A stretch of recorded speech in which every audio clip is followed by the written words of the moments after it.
Third आज हम complete करेंगे। इस चैप्टर का नाम है परमाणु और अणु। तो सबसे पहले परमाणु एवं अणु।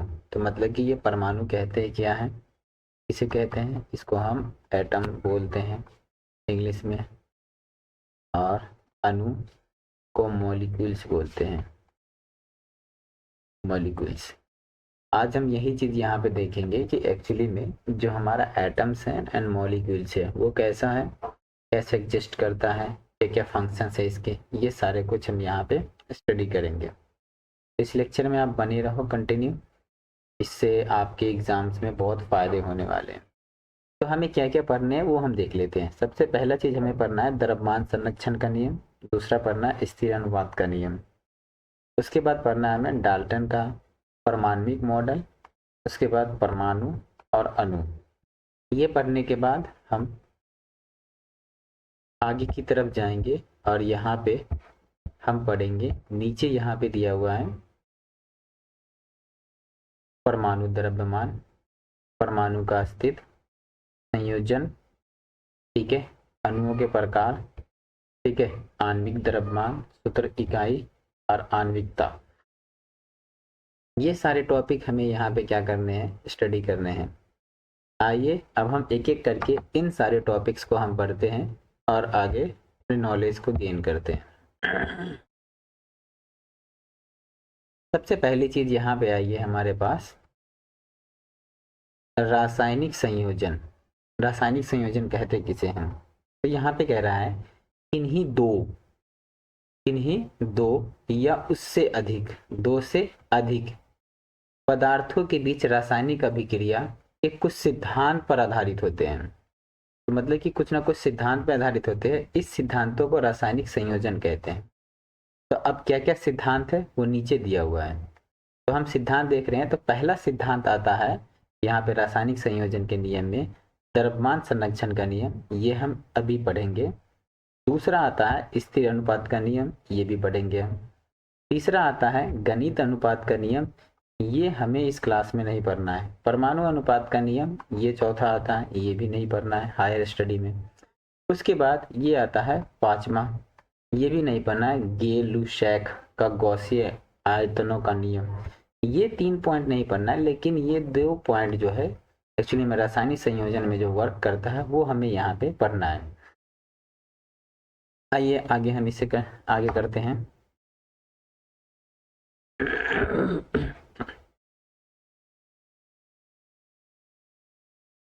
तो पहला पॉइंट है हमारा द्रव्यमान संरक्षण का नियम। द्रव्यमान संरक्षण का नियम क्या कहता है, तो द्रव्यमान संरक्षण का नियम कहता है इस नियम के अनुसार द्रव्यमान का न तो सृजन किया जा सकता है और न ही विनाश किया जा सकता है। तो मतलब कहने का मतलब किसी भी चीज के द्रव्यमान को न तो हम सृजन कर सकते हैं, सृजन का मतलब क्या होता है, न हम बढ़ा सकते हैं, और विनाश का मतलब न हम खत्म कर सकते हैं, ठीक है। तो इसी को जैसे कहने का मतलब यहाँ पे एक एग्जांपल हम लेते हैं कि ए बी, यही एग्जांपल ए बी, कहने का मतलब कि ये 10 kg है मान लीजिए और ये 5 kg है, तो ये दोनों मिलके बन जाएगा 15 kg। न तो हम इस साइड बढ़ा सकते हैं और न हम इस साइड बढ़ा सकते हैं, न इस साइड हम घटा सकते हैं, न इस साइड हम घटा सकते हैं। तो द्रव्यमान को न तो हम सृजन कर सकते हैं और न ही विनाश कर सकते हैं। तो पहला ये चीज याद रखना, द्रव्यमान संरक्षण का नियम। उसके बाद कह रहे हैं किसी रासायनिक अभिक्रिया के लिए इस नियम का उपयोग निम्नलिखित तरीके से किया जा सकता है, जैसे किसी भी रासायनिक अभिक्रिया के दौरान पदार्थों के द्रव्यमान का जोड़ उस अभिक्रिया में उत्पादों के द्रव्यमान के जोड़ के बराबर होता है। मतलब कि ये है अभिकारक। अभिकारक का मतलब कि जो भी रासायनिक अभिक्रिया होता है ना, तो उसमें जो भी चीज पार्टिसिपेट करते हैं उसको बोलते हैं अभिकारक, और यहाँ पे जो चीज बन के मिलता है उसे बोलते हैं उत्पाद। जैसे मान लो कि आपको बनाना है चाय, तो इसमें क्या क्या चीज लगेगा, चीनी, पानी, चाय पत्ती, मोस्टली ये चीज लगेंगे, ठीक है, दूध, मिल्क, ये सारा कुछ लगेंगे। मिल्क है तो पानी नहीं लगेगा, अगर लाल चाय बनाना तो ये लगेंगे। तो चाय बनाने के लिए हमें इन सारे चीज का यूज करना होगा। तो ये सारे चीज जो है ये हो गए अभिकारक, अभिकारक, और हमने जो बनाया उसे बोलेंगे उत्पाद। समझ में आया? तो उसी तरह यहाँ पे हाइड्रोजन प्लस में ऑक्सीजन मिलाएंगे तो क्या बन गया? H2O। तो ये दोनों हो गए अभिकारक। क्या हो गए? अभिकारक। और ये हमारा क्या हो गया? उत्पाद। तो यही चीज कह रहा है कि तो मतलब कि इसका द्रव्यमान और इसका द्रव्यमान, दोनों का द्रव्यमान क्या होगा? सेम होगा। मतलब जितना हाइड्रोजन और ऑक्सीजन का, तो वो H2O का भी द्रव्यमान क्या होगा? सेम होगा। ये चीज यहाँ पे कह रहा है। आई होप आपको ये समझ में आया होगा। अब नेक्स्ट स्लाइड पे चलते हैं, वहां देखते हैं क्या है द्रव्यमान संरक्षण का नियम। ये 3 पॉइंट है, याद कर लेंगे। अब उसी का एग्जाम्पल दिया यहाँ पे, जैसे मैंने अभी एग्जाम्पल दिया है। तो अब यहाँ पे एग्जाम्पल पहले ले लिया इन्होंने mass of first subject. MA का मतलब होता है मास ऑफ फर्स्ट ऑब्जेक्ट, मतलब E, और MB का मतलब होता है मास ऑफ सेकेंड ऑब्जेक्ट। अब तो प्लस में mass of second object B। अब ये क्या बनाएगा? Mass of A and B, first object and second object. तो A का द्रव्यमान, B का द्रव्यमान और AB का द्रव्यमान। तो A में क्या है हमारा? 2H2 गैस है, और ये O2 भी क्या है? गैस है। तो यहाँ पे क्या बना? 2H2O, ये लिक्विड बन गया। तो इसका द्रव्यमान जो है एक्चुअली में, इसका एटॉमिक नंबर कितना है? 2 है। हाइड्रोजन यहाँ पे 2 है, और ये 2 टाइम्स है, इसीलिए 2 × 2 = 4। ऑक्सीजन 16 नंबर पर एटॉमिक नंबर इसका 16 है, और इसको 2 से मल्टीप्लाई तो ये 32 हो गया। तो उसी तरह यहाँ पे इसका द्रव्यमान निकाल गया तो 36। तो यहाँ पे भी 36 का कहने का मतलब कि 4 + 32 36, एंड इस साइड भी 36 आया। तो यहाँ पे क्या हुआ कि जब हमने वाटर बनाया हाइड्रोजन एंड ऑक्सीजन से, हाइड्रोजन और प्लस में ऑक्सीजन से हमने H2O बनाया, तो इसका द्रव्यमान और इसका द्रव्यमान, दोनों का द्रव्यमान क्या हुआ? सेम हुआ। तो इसीलिए कहते हैं ना तो हम द्रव्यमान को इंक्रीज कर सकते हैं, ना द्रव्यमान को डिक्रीज करते हैं। ना मतलब कि हम क्रिएट कर सकते हैं इसे, और ना हम इसको डिस्ट्रॉय कर सकते हैं। सेम चीज रहेगा, जैसा है वैसा ही रहेगा। अब ये एक एग्जाम्पल दिया हुआ है, इस एग्जाम्पल को आप करना। अगर कोई प्रॉब्लम होगा तो आप कमेंट बॉक्स में पिन करना, फिर मैं इसे समझा दूंगा। वही चीज यहाँ पे दिया हुआ है। अब हमने द्रव्यमान संरक्षण का नियम पढ़ लिया, सीधे सीधे मोटा मोटी ये समझेंगे द्रव्यमान संरक्षण में कि न तो द्रव्यमान का हम सृजन कर सकते हैं, न विनाश कर सकते हैं। अगला पॉइंट आता है इसमें स्थिर अनुपात का नियम, लॉ ऑफ कांस्टेंटेशनल फोर्स।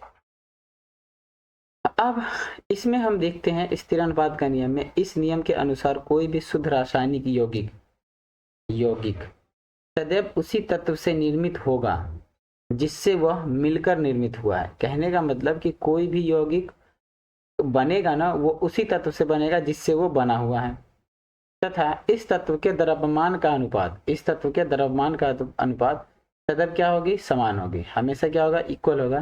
फिर चाहे वह यौगिक किसी भी स्थान से प्राप्त किया गया, मतलब कि वो यौगिक कहीं से भी लिया गया हो, अथवा निर्माण किसी भी पद्धति से हुआ, मतलब कि उसका निर्माण हम किसी भी तरीके से किए, उससे कोई मतलब नहीं है। एक एग्जाम्पल आप ले लो, वाटर, पानी। तो एक तो नाली का पानी, ठीक है, एक है पीने का पानी, ठीक है, उसके बाद एक है विराट कोहली वाला पानी, विराट कोहली वाला पानी। इन सब में 2 चीज होंगे, H2O, सब में H2O होंगे, सब में H2O होंगे। भले ही कि प्योरिटी सबका अलग होगा, लेकिन सबके सब क्या हो गए? हाइड्रोजन एवं ऑक्सीजन, हाइड्रोजन एवं ऑक्सीजन, हाइड्रोजन एवं ऑक्सीजन, ये सबसे बने हुए होंगे। तो वही चीज यहाँ पे दे रखा है कि 18 ग्राम H2O, तो 16 ग्राम क्या है? ऑक्सीजन, 2 ग्राम हाइड्रोजन, दोनों मिलके क्या बन गया? तो यहाँ पे 2:1। तो इसका मतलब क्या है कि जो हाइड्रोजन का एटॉमिक नंबर जो है वो 2 ग्राम है, ऑक्सीजन का 16 है, क्योंकि H2 टाइम्स है। तो देखो हाइड्रोजन जो है ना, इसकी एटॉमिक नंबर 1 है। अब और ऑक्सीजन जो है, और एटॉमिक मास भी 1 है, और ऑक्सीजन का एटॉमिक नंबर कितना है? 8 है, और एटॉमिक मास कितना है? 16 है। तो यहाँ पे देखो H2O ये जो लिखा गया है, तो एटॉमिक नंबर 1, ठीक है, और ये है कितने टाइम्स 2, तो यहाँ पे 2 लिखा गया।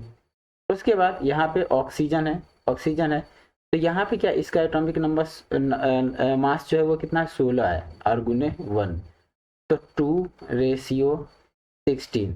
अब इसको काटेंगे तो 1 टाइम्स में 1 और यहाँ पे 8 टाइम्स 8 2 16, तो 1:8। तो हमेशा किसी भी वाटर को हम लेंगे तो उसका रेशियो क्या आएगा 1:8 आएगा, 1:8 आएगा, 1:8 आएगा। तो तीनों फॉर्म्स यही दिए हुए हैं।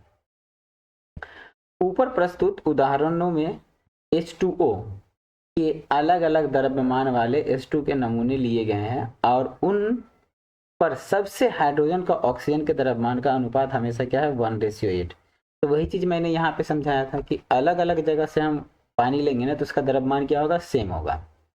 यदि H2O कहीं से भी कुआं से, तालाब से या किसी भी स्रोत से लिया जाए तब भी हाइड्रोजन एवं ऑक्सीजन के द्रव्यमान का अनुपात क्या होगा 1:8 होगा। भले ही कि वो प्योरिटी उसकी अलग हो जाएगी लेकिन हाइड्रोजन एवं ऑक्सीजन का जो लेवल होगा वो सेम ही होगा। अब वही चीज यहाँ पे दिया हुआ है कि ये चीज, ये क्वेश्चंस आप ट्राई करना खुद से, नहीं बनेगा तो फिर हम आगे बताएंगे। अब अगला सिद्धांत आता है, स्थिर अनुपात का नियम हमने पढ़ लिया। अब आता है डाल्टन का परमाणु सिद्धांत, डाल्टन परमाणु सिद्धांत। अब डाल्टन भैया क्या कहते हैं, डाल्टन एक वैज्ञानिक का नाम है, ये एक साइंटिस्ट का नाम है। रासायनिक संयोजन के नियम पर आधारित डाल्टन के परमाणु सिद्धांत द्रव्यमान संरक्षण का नियम तथा स्थिर अनुपात के नियम को सिद्ध करता है। तो मतलब कि भैया जो डाल्टन थे ना, इन्होंने द्रव्यमान संरक्षण और उसके बाद स्थिर अनुपात नियम को प्रूफ किया था। ठीक है, क्या किया था, प्रूफ किया था। सीधे सीधे याद रखना, अगर आपको द्रव्यमान संरक्षण का नियम और स्थिर अनुपात का नियम पता है तो डाल्टन का जो आपका परमाणु सिद्धांत है वो आपको पता होगा। तो सीधे सीधे क्या रखना है कि डाल्टन भैया ने क्या किया था कि स्थिर अनुपात का नियम और द्रव्यमान संरक्षण का नियम को प्रूफ किया था। क्या किया था, प्रूफ किया था, सिद्ध किया था। ये चीज हमें पता कर रखना है। अब क्या क्या बोला इन्होंने, इसके इन्होंने 6 पॉइंट्स यहाँ पे दिए हुए इनके परमाणु सिद्धांत के, वो सभी देख लेते हैं।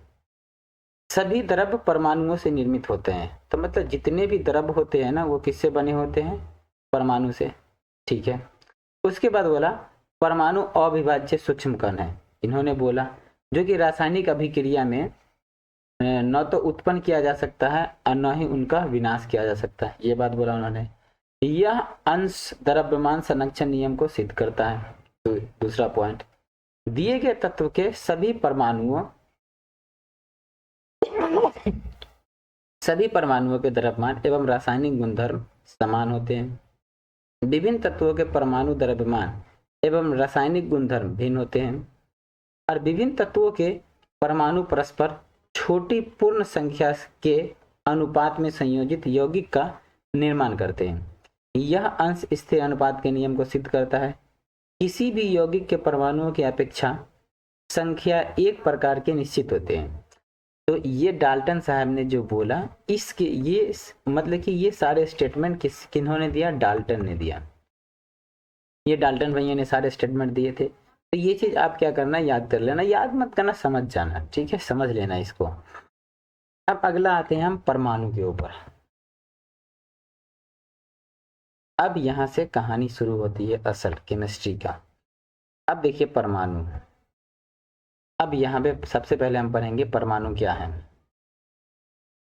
आधुनिक परमाणु सिद्धांत के अनुसार परमाणु किसी भी तत्व का वह सूक्ष्मतम कण है, किसी भी तत्व का वह सूक्ष्म कण है जो किसी रासायनिक अभिक्रिया में बिना अपने रासायनिक या भौतिक गुणधर्मों को बदले उस अभिक्रिया में प्रयुक्त होता है। तो कहने का मतलब यह है कि परमाणु क्या है कि आधुनिक परमाणु सिद्धांत के अनुसार परमाणु किसी भी तत्व का वह सूक्ष्मतम इकाई है। तो मतलब कि तत्व क्या है, हाइड्रोजन, हीलियम, लिथियम, ये सब क्या है, हमारे तत्व है। तो इसके सबसे छोटी इकाई, इन सब के क्या है, सबसे छोटी इकाई जो होगी ना उसी को हम बोलेंगे परमाणु। क्या बोलेंगे, परमाणु, या बोलेंगे हम उसे एटम। सबसे छोटी इकाई को हम क्या बोलेंगे, एटम, परमाणु। तो ये चीज यहाँ पे बोला गया। सूक्ष्मतम कण है जो किसी रासायनिक अभिक्रिया में बिना अपने रासायनिक गुणधर्म, मतलब कि उसके जो प्रॉपर्टीज है, जो गुण है, उसको खोता नहीं है, उस अभिक्रिया में प्रयुक्त होता है, भाग लेता है। परमाणु तत्व के सूक्ष्मतम कण है। तो परमाणु क्या है, तत्व के सबसे सूक्ष्मतम कण है। तो ये हमारा हाइड्रोजन, हीलियम, लिथियम जो तत्व है इसके, जिन्हें किसी भी शक्तिशाली सूक्ष्मदर्शी से भी नहीं देखा जा सकता है। इसे सूक्ष्म हाइड्रोजन परमाणु की त्रिज्या, हाइड्रोजन की परमाणु त्रिज्या 0.37 मल्टीप्लाई 10⁻⁻10 मीटर या 0.037 नैनोमीटर होता है, जहां 1 नैनोमीटर बराबर होता है 10⁻⁻9 मीटर। ये आप याद रखना। अब ये IUPAC क्या है, international union of pure applied chemistry द्वारा स्वीकृत तत्वों के चिन्ह। तो एक्चुअली में ये बात एल्युमिनियम, तो मतलब कहने का मतलब आपका नाम राम है, रामू है, मोहन है, किसी ने रखा होगा। जाहिर सी बात है कि बात आती है माता पिता या दादा दादी या नाना नानी, कोई भी रिलेटिव में रखा है। उसी तरह ये एल्युमिनियम हम जिसे जान रहे हैं, एक्चुअली में इसका किसी ने भी नाम रखा था। इसने जो नाम रखा है उसका नाम है IUPAC। तो मतलब IUPAC क्या है, ये एक इंटरनेशनल संस्था है जो एल्युमिनियम को एल्युमिनियम कहता है, और सारे लोग एल्युमिनियम जानते हैं। मतलब कि देश के किसी भी एरिया में जाओगे, एल्युमिनियम बोलोगे तो वही चीज ला के देगा जो आप इंडिया में जानते हो। जैसे अगर एग्जाम्पल में लो, आप यहाँ पे टमाटर बोलोगे, अगर कहीं भी जाओ तो कहीं हो सकता है टमाटर का कुछ और नाम होगा, और किसी भी भारत के किसी स्टेट में चले जाओ, टमाटर का नाम कुछ और होगा। चाहे आलू ले लो, आलू इसका नाम कुछ और होगा, लेकिन अब क्या है, कुछ और होगा। लेकिन इसीलिए एक यूनिवर्स में, मतलब हमारे अर्थ पे, मतलब कि पूरे वर्ल्ड में एक संस्था बनाई गई कि इसका नामकरण जो है ना एक जैसा ही करेंगे इंटरनेशनल लेवल पे, ताकि इसे सब समझ सके। तो उसी का नाम है IUPAC, जिन्होंने ये नाम रखा। इसके फुल फॉर्म कभी कभी एग्जाम में पूछ लिए जाते हैं, ये याद कर लेना। तो एल्युमिनियम का AL, आर्गन का AR, बेरिलियम का BA, कैल्शियम का CA, क्लोरीन का CL, कोबाल्ट का CO और लेड का PB। ये याद कर लेना, आप मेमोराइज कर लेना। इसके आगे हम चलते हैं। हमने परमाणु देख लिया, अब हमें देखना है अगला पॉइंट, परमाणु द्रव्यमान। अब परमाणु द्रव्यमान क्या है, किसी तत्व के एक परमाणु का द्रव्यमान उसका परमाणु द्रव्यमान कहलाता है। मतलब कि किसी भी तत्व के एक परमाणु का द्रव्यमान उस परमाणु का वह द्रव्यमान कहलाता है। अब वर्ष 1961 में IUPAC ने परमाणु द्रव्यमान की इकाई U रखा को परमाणुओं के अणुओं का द्रव्यमान का मानक बताया। तो अब ये U क्या है पहले समझते हैं। सबसे पहले आपको पता होगा kg, लीटर। तो kg का मतलब क्या होता है, और डजन, ठीक है। डजन का मतलब होता है दर्जन। तो केजी का मतलब आप आलू खरीदने जाओ केजी में लोगे, दाल लेने जाओ केजी में लोगे, बहुत सारा चीज आप लेने जाओगे तो सॉलिड चीजें जो भी होगा ना, मतलब कि जो ठोस होगे, वो अक्सर चीजें हम क्या किस में लेते हैं, केजी में। उसी तरह हम कुछ चीजों को लेते हैं लीटर में, जो लिक्विड होता है, जो तरल होता है, तरल को हम लेते हैं लीटर में। जैसे तेल हो गया, उसके बाद आपका दूध हो गया, ये सब घी वगैरह हो गया, ये सारा कुछ हम किस में लेते हैं, लीटर में। डजन में कुछ चीजें लेते हैं, जैसे कि डजन में हम ले लेते हैं केला, ये वगैरह ले लेते हैं। तो ये क्या है, मेजरमेंट करने की एक यूनिट है, मेजरमेंट करने की यूनिट। उसी तरह यू जो है ये भी एक मेजरमेंट करने की यूनिट है। और वो किस चीज की? तो परमाणु की। किस चीज की? परमाणु की। तो केजी जो है एक यूनिट है सॉलिड का, ठोस का मेजरमेंट करने का।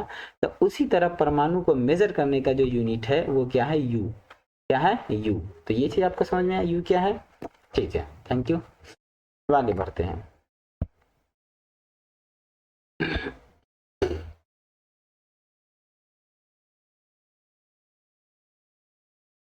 अब यहाँ पे है परमाणु द्रव्यमान की इकाई। अब इसे हम पढ़ते हैं। ये चीज ना बहुत अच्छी चीज है, ये आपको याद रखना चाहिए।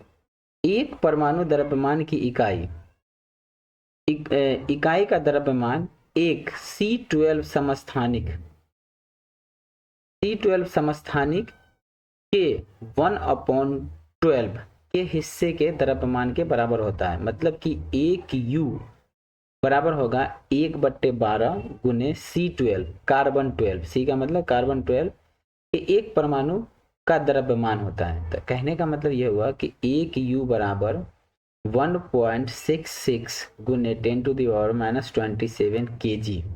ये हमें याद रखना है। तो जैसे मान लीजिए कि एक हाइड्रोजन का हम यहाँ पे क्या करते हैं? मेजरमेंट करते हैं, परमाणु द्रव्यमान निकालते हैं।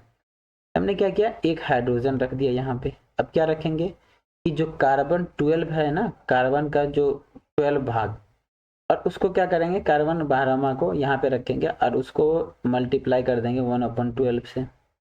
तो निकल जाएगा हमें किसका? हाइड्रोजन का परमाणु द्रव्यमान। तो हाइड्रोजन का परमाणु द्रव्यमान 1 हो जाएगा।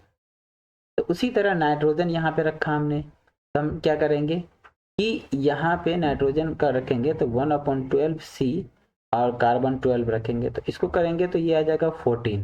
तो उसी तरह हमें किसका निकल जाएगा द्रव्यमान? नाइट्रोजन का द्रव्यमान निकल जाएगा। अगर इसके बारे में और डिटेल्स लेक्चर चाहिए तो ये तो रिवीजन है, तो आप कमेंट बॉक्स में बताएं, फिर हम इसको कैलकुलेट करके बताएंगे कि कैसे आया ये।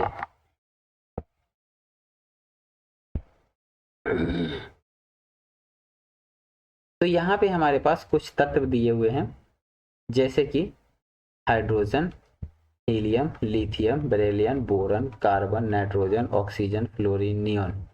ये इनके सिंबल्स हैं और इसके परमाणु द्रव्यमान। हाइड्रोजन के 1 हैं, हीलियम के 4 हैं, लिथियम के 7 हैं, बेरिलियम के 9 हैं, बोरॉन के 11 हैं, कार्बन के 12 हैं, नाइट्रोजन के 14, ऑक्सीजन के 16 और फ्लोरीन के 19, नियोन के 20।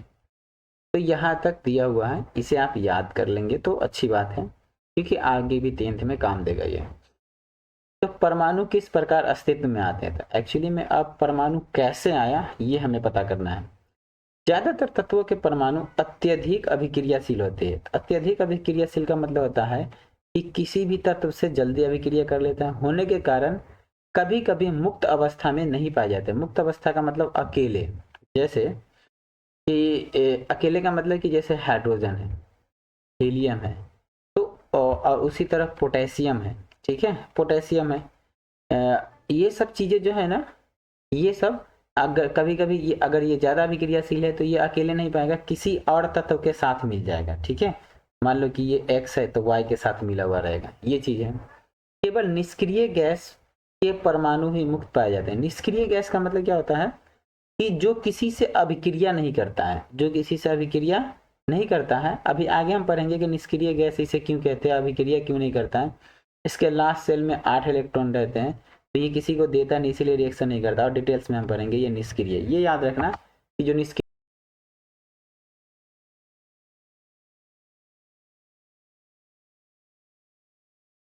आइए हम आगे देख रहे हैं रासायनिक सूत्र। रासायनिक सूत्र कैसे बनाएंगे और कैसे इसको इम्प्लीमेंट करेंगे और इसको समझते हैं। रासायनिक सूत्र की विशेषताएं देखनी है, मतलब कि इसकी क्या कैरेक्टर्स है, क्या विशेषताएं हैं। तो पहला पॉइंट कह रहा है रासायनिक सूत्र के संघटकों की संयोजकता या आवेश बराबर होने चाहिए। तो मतलब कि कहने का मतलब क्या हुआ, रासायनिक सूत्र संघटक की संयोजकता या आवेश बराबर होने चाहिए। मतलब कि संयोजकता क्या होता है, लास्ट सेल में जो जितने भी एलिमेंट्स मतलब इलेक्ट्रॉन्स होते हैं ना, संयोजकता बोलते हैं। तो जैसे 1 2 3 4 5 6 7 ये चीज होती है। अगला है धातु और अधातुओं के यौगिकों के रासायनिक सूत्र की संरचना धातु को पहले लिखा जाता है। तो ये चीज बहुत ही इंपॉर्टेंट बात है कि पहले हम धातु को लिखेंगे, पहले हम किसे लिखेंगे, धातु को, और उसके बाद लिखेंगे तथा अधातु को बाद में लिखते हैं। उदाहरण के लिए कैल्शियम ऑक्साइड, तो CaO कैल्शियम ऑक्साइड है, तो Ca क्या हो गया, धातु, ठीक है, धातु, और ऑक्सीजन क्या हो गया, अधातु, ये हो गया। उसी तरह NaCl, NaCl में जो Na है वो क्या है, धातु, और जो Cl है वो है अधातु, ठीक है। CuO कॉपर, ये धातु, और ऑक्सीजन ये है अधातु, ये हो गया। तो मतलब कि CaO ये धातु, Ca धातु, और अधातु क्या है, ऑक्सीजन, ये चीज हमें पता चल गया। उसके बाद है बहुपरमाणिक। बहुपरमाणिक का मतलब एक से ज्यादा परमाणु हो के आयन रासायनिक सूत्र में आने की स्थिति में इस कोष्टक, कोष्टक का मतलब होता है ब्रैकेट, ठीक है, में रखा जाता है। फिर संयोजकता तथा उसके आवेश को कोष्टक के नीचे लिखा जाता है। जैसे देखो कैल्शियम हाइड्रोक्साइड, तो Ca एक एलिमेंट है, और क्या है, ये बहुपरमाणिक है। तो बहुपरमाणिक का मतलब OH अलग अलग परमाणु है, और यहाँ पे क्या दिया, 2OH का होल ट्वाइस, का मतलब क्या हुआ, ऑक्सीजन 2 है और हाइड्रोजन 2 है, तो इसीलिए इसको बोलते हैं कैल्शियम हाइड्रोक्साइड। उसी तरह यहाँ पे अगला पॉइंट आपका क्या है, NH4, NH4, NH4 का होल ट्वाइस, तो यहाँ पे N कितने बार है, 2 टाइम्स है, और H कितने टाइम्स है, तो वो 8 टाइम्स है, तो ये चीज यहाँ पे, तो SO4 यहाँ पे ये है। आणविक द्रव्यमान किसी भी एक अणु में उपस्थित परमाणुओं की परमाणुओं के द्रव्यमान से जोड़ को आणविक द्रव्यमान कहते हैं। तो क्या कहने का मतलब क्या, किसी भी एक अणु में उपस्थित परमाणुओं, परमाणु का मतलब क्या होता है, परमाणु संख्या के द्रव्यमानों के जोड़ के आणविक द्रव्यमान कहा जाता है। परमाणु द्रव्यमान की भांति इसका मात्रक भी परमाणु की द्रव्यमान इकाई होता है, मतलब कि U होता है। जैसे कि H2O द्रव्यमान 2 गुने हाइड्रोजन और +1 गुने ऑक्सीजन। तो कहने का मतलब क्या हो गया कि जैसे देखिए H2O मतलब कि हाइड्रोजन कितने बार है, 2 टाइम्स, इसकी जो हाइड्रोजन की एटॉमिक नंबर कितनी है, वो है 1। उसी तरह यहाँ पे क्या है कि यहाँ पे जो हमारा ऑक्सीजन है वो 1 है, इसकी एटॉमिक मास कितने हैं, 16 है। तो 2 1 जा 2, और प्लस में 16 1 जा 16, तो क्या हो गया 18। तो ये आणविक द्रव्यमान जो हो गया ये अणु का कितना हो गया 18, और कौन से अणु का, H2O का, कितना हो गया, H2O का। तो ये इस तरीके से आप निकाल सकते हो आणविक द्रव्यमान का, ये फॉर्मूला हो गया। तो ये चीज आपको आना चाहिए, आणविक द्रव्यमान एग्जाम्स में पूछे जाते हैं। तो देखिए फिर से समझ लीजिए आणविक द्रव्यमान क्या हुआ, H2O हाइड्रोजन का एटॉमिक नंबर 1, और कितने बार हाइड्रोजन है, 2 बार, मल्टीप्लाई 2। ऑक्सीजन कितने बार है, यहाँ पे कुछ नहीं तो क्या है 1 1। हाइड्रोजन का एटॉमिक मास कितना है 16। अब देखो 2 1 जा 2, प्लस में 16 1 जा 16, कितना हो गया 18, 18 U लगा दो, तो यही चीज हो गया आणविक द्रव्यमान। अब सूत्र इकाई द्रव्यमान, किसी भी पदार्थ का सूत्र इकाई द्रव्यमान उसके संगठक परमाणुओं के परमाणु द्रव्यमान का योग होता है। तो सूत्र इकाई द्रव्यमान यहाँ पे कह रहा है परमाणुओं के परमाणु द्रव्यमान का योग होता है। परमाणुओं के परमाणु द्रव्यमान का योग जो होगा उसे हम बोलेंगे सूत्र इकाई द्रव्यमान। इसी तरह हम यहाँ पे देखते हैं NaCl सोडियम क्लोराइड, तो Na का जो एटॉमिक मास है वो है 23, क्लोरीन का जो एटॉमिक मास है वो 35.5 U है। अब क्या कह रहा है आणविक द्रव्यमान में, अब देखिए 1 से मल्टीप्लाई इसीलिए किया कि N के यहाँ पे Na का 1 है, और Na का जो एटॉमिक मास है 23। उसी तरह क्लोरीन यहाँ पे 1 है, और क्लोरीन का एटॉमिक मास ये इतना है, तो इन दोनों को मल्टीप्लाई करेंगे फिर इसको जोड़ेंगे तो क्या हो जाएगा 1। एक्चुअली में 23 को 1 से मल्टीप्लाई करेंगे तो 23, और 35 को 5 से अब जोड़ दो इसको पे, तो यहाँ पे 0.5 पहले आ जाएगा, और 5 3 8, और यहाँ पे 3 2 5, 58.5 U ये आ गया हमारा। अब अगला टॉपिक हम देखते हैं रासायनिक सूत्र लिखने का नियम। तो रासायनिक सूत्र हम कैसे लिखते हैं, तो पहला नियम कह रहा है सबसे पहले तत्वों को परमाणु के चिन्ह को लिखेंगे। तो जैसे परमाणु चिन्ह का मतलब क्या हुआ, हाइड्रोजन का मतलब H, ठीक है, तो यही चिन्ह हुआ, सिंबल, क्या बोलते हैं, सिंबल, हाइड्रोजन। इसी तरह अब इन चिन्ह के नीचे नीचे उनकी संयोजकता या आवेश लिखेंगे। संयोजकता और आवेश का मतलब ये होता है, जैसे हाइड्रोजन है, इसके नीचे इसकी एटॉमिक नंबर 1 है, तो यहाँ पर चिन्ह आवेश ये लिख देंगे, नेगेटिव और पॉजिटिव है। अब संयोजकता, परमाणु की संयोजकता को क्रॉस करेंगे, तो मतलब कि दूसरा, अब दूसरे से, जैसे कि HCl, तो हाइड्रोजन और क्लोरीन के नीचे 1 आ जाएगा, ठीक है, और क्लोरीन की संयोजकता 1 होती है, तो इसको क्या करेंगे, क्रॉस करेंगे, तो ये क्या हो जाएगा, HCl हो जाएगा। तो ये इस तरीके से कह रहा है, ठीक है। कह रहे दूसरे परिणाम स्वरूप पहला परमाणु दूसरे परमाणु की संयोजकता को ग्रहण करता है और तथा दूसरा परमाणु पहले परमाणु की संयोजकता को ग्रहण करता है। वही एग्जाम्पल HCl, तो Cl और H, यहाँ पे 1, यहाँ पे 1, ये इसे ग्रहण करेगा, ये इसे ग्रहण करेगा, तो H 1 को लिया और Cl भी 1 को लिया, तो Cl हो गया। संयोजकता के क्रॉस करने पर रासायनिक सूत्र तैयार हो जाता था। हमने यहाँ पे क्या किया, क्रॉस किया, रासायनिक सूत्र तैयार हो गया। अब यहाँ पे जब संयोजकता 1 होता है तो अधोलिखित नहीं किया जाता, मतलब कि हम इसे लिखते नहीं है। तो जैसे कहने का मतलब कि HCl, यहाँ पे 1, यहाँ पे 1, तो H1Cl1 तो नहीं लिखेंगे, तो सीधे सीधे क्या, HCl, ये हो गया। यही चीज यहाँ पे कह रहा था। और तीसरी बात यहाँ पे कह रहा है कि जब बहुपरमाणुक आयन दो से अधिक संख्या में होता है तो उसे बहुपरमाणुक आयन को कोष्ठक में लिखते हैं, जो ब्रैकेट में भी मैंने बताया था, ठीक है। अब लिख कर प्रदर्शित करते हैं, और बहुपरमाणुक आयन अधोमुखी अंग के साथ न मिल जाए, तो अब दूसरे के साथ ना मिल जाए वो होता है। तो यहाँ पे वैसे ही चीज, यहाँ पे एग्जांपल दिया है हाइड्रोजन सल्फाइड का, तो यहाँ पे हाइड्रोजन है और यहाँ पे क्या है, सल्फर है। हाइड्रोजन की एटॉमिक नंबर 2 है और सल्फर की एटॉमिक नंबर क्या है, सॉरी, परमाणु संयोजकता इसकी जो है 1 है और इसकी क्या है, 2 है। तो इससे हाइड्रोजन को 2 से मल्टीप्लाई करेंगे तो H2, और 1 को S से करेंगे तो 1S, तो सीधे सीधे क्या लिख देंगे, H2S। 1 लिखना, 1 को लिखना जरूरी नहीं है। उसी तरह यहाँ पे सारे जो हम हमारे एग्जाम्पल्स दिए हुए हैं, सारे के सारे एग्जाम्पल उसी तरह है।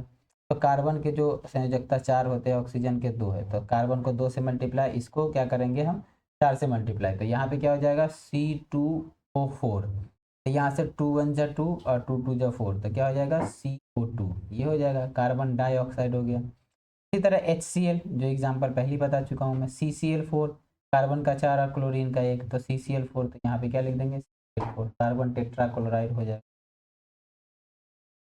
इसी तरीके से यहाँ पे कुछ दिए हुए हैं कि मैग्नीशियम और Cl, मतलब कि मैग्नीशियम क्लोराइड का ये फॉर्मूला दिया हुआ है। इसी तरह एल्युमिनियम ऑक्साइड का फॉर्मूला दिया हुआ है। उसी तरह हमारा यहाँ पे CaO, कैल्शियम ऑक्साइड का दिया हुआ फॉर्मूला। उसी तरह सोडियम नाइट्रेट का दिया हुआ है। बेटा ये सारे फॉर्मूले ना जो ऊपर थे वो, और ये जो अभी है, ये सारे फॉर्मूले आपको याद होने चाहिए। ये एग्जाम्स में ये पूछा जाता है, फॉर्मूला पूछा जाता है डायरेक्ट के डायरेक्ट। अब यहाँ पे आयंस जो होते हैं ना, वो 2 प्रकार के होते हैं, ठीक है। आयन के बारे में पढ़ेंगे। आयन एक परमाणु या परमाणुओं के समूह होता है जिस पर कुछ आवेश होता है। एक होता है धनावेश, एक होता है ऋण आवेश। आवेश जो होता है वो 2 प्रकार के, जो आयन्स होते हैं 2 प्रकार के, एक धनावेश, एक ऋण आवेश। धनावेश को क्या बोलेंगे, धनावेश आयन और ऋणावेश आयन। धनावेश का मतलब ऊपर में क्या, positive charge, positive charge, positive. ऋण का मतलब negative charge, negative charge, negative, negative charge, यहाँ पे भी नेगेटिव चार्ज। अब आयंस, एक परमाणु आयन, आवेशित कण, ठीक है। बहुपरमाणु का है आवेशित परमाणुओं के समूह, तो मतलब कि यहाँ पे Mg, तो इसके लास्ट में जो 2 है प्लस का 2, तो ये क्या करेगा, 2 देगा। सोडियम पे 1 है तो 1 देगा। ये क्लोरीन पे -1 है, क्या करेगा, ये लेगा। एल्युमिनियम पे प्लस का 3 है तो ये क्या करेगा, देगा। उसी तरह NH4 बहुपरमाणिक का मतलब यहाँ पे क्या है, सोडियम है और हाइड्रोजन है, कार्बन है, ऑक्सीजन है, सल्फर है और उसके बाद ऑक्सीजन है, ऑक्सीजन है, हाइड्रोजन है। ये सब बहुपरमाणिक आ गया। तो यहाँ पे क्या है कि एक परमाणु है, तो यहाँ पे एक है, यहाँ पे क्या है, 2 से अधिक है, तो बहुपरमाणिक बोलेंगे।